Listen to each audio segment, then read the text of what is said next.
রাদিয়াল্লাহু আনহুর মতো ধনী হতে কোনো সমস্যা আছে? আপত্তি আছে?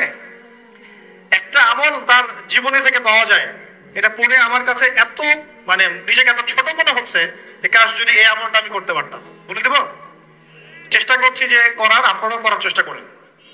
উসমান রাদিয়াল্লাহু আনহু ধনী ছিলেন কিনা, নবীর কাছে গিয়ে বলছেন যে আমার ধন সম্পদ খুব বেশি বাড়ছে, ইয়া রাসূলুল্লাহ আপনি সম্পদ একটু কমানোর দোয়া করেন তো আমার জন্য। চিন্তা করা যায় মানুষ এমন দোয়া কেউ করবে যুগে? আচ্ছা, নবী সাল্লাল্লাহু আলাইহি ওয়াসাল্লাম বললেন তুমি উটের পিঠে, গাধার পিঠে খাওয়া দাওয়া করো, ঠিক আছে, খাওয়া দাওয়া করো। তো তিনি খাওয়া দাওয়া করেন। এখন কয়দিন পরে, কয়দিন বলতে কতদিন আল্লাহ ভালো জানেন, তিনি এসে বলছেন ইয়া রাসূলুল্লাহ আমার তো সম্পদ আরো আগের চেয়ে বাড়তেছে, দেখি আপনি কি দোয়া করলেন, সম্পদ আরো বাড়া শুরু করেছে এখন। তখন তিনি বলছেন যে তুমি যখন খাও তখন তোমার হাত থেকে যদি খাবার পড়ে যায় তুমি কি করো? তখন তিনি বলেছেন আমি, আমার হাত থেকে খাবার যদি পড়ে যায়, একটা দানাও যদি পড়ে যায়, আমি উটের পিঠ থেকে নামি, নেমে সেই খাবারটাকে তুলে পরিষ্কার করে তারপর খাই।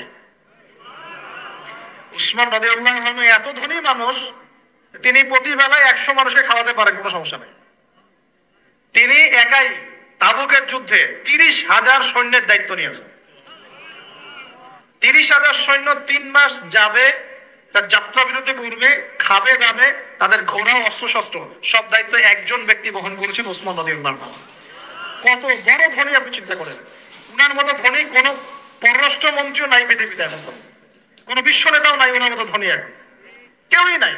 আর উনি কিন্তু তার এই ধন সম্পদ সুদের মধ্য দিয়ে অর্জন করেন নাই, তার ধন সম্পদ দুর্নীতির মধ্য দিয়ে অর্জন করেন নাই। তার ধন সম্পদ তিনি কিন্তু এই যে অন্যের সম্পদ অন্যায়ভাবে দখল করে অর্জন করেন নাই। তিনি সম্পদ অর্জন করেছেন বৈধ পন্থায়, হালাল ব্যবসা করেছেন।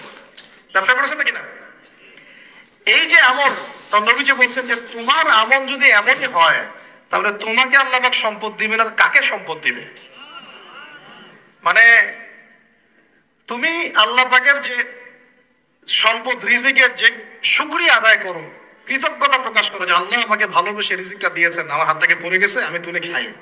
এই যে আল্লাহ পাকের নেয়ামতের প্রতি তোমার যে শ্রদ্ধা, যে সম্মান, এর এর এর শুকরিয়া স্বরূপে আল্লাহ পাক তোমাকে এরকম সচ্ছল বানাই দিয়েছেন, আপনি কিছু করেন নাই। তো উসমান রাদিয়াল্লাহু আনহুর মতো ধনী হতে কোনো সমস্যা আছে? তিনি কৃপণ ছিলেন না, তিনি আল্লাহ পাকের নেয়ামতের শুকরগুজার ছিলেন।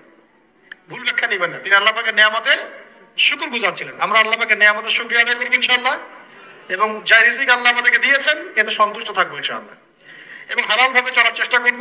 আল্লাহ পাক আমাদেরকে ধন দিলে সেই ধন সম্পদ যতটুকু আমার পরিবারের জন্য প্রয়োজন, বাড়তিগুলো আমরা আল্লাহর পথে দান সাদাকা করবো ইনশাআল্লাহ। আল্লাহ পাক আমাদের সবাইকে আল্লাহর রাস্তায় দান করার তৌফিক এনায়েত করুন, আমিন।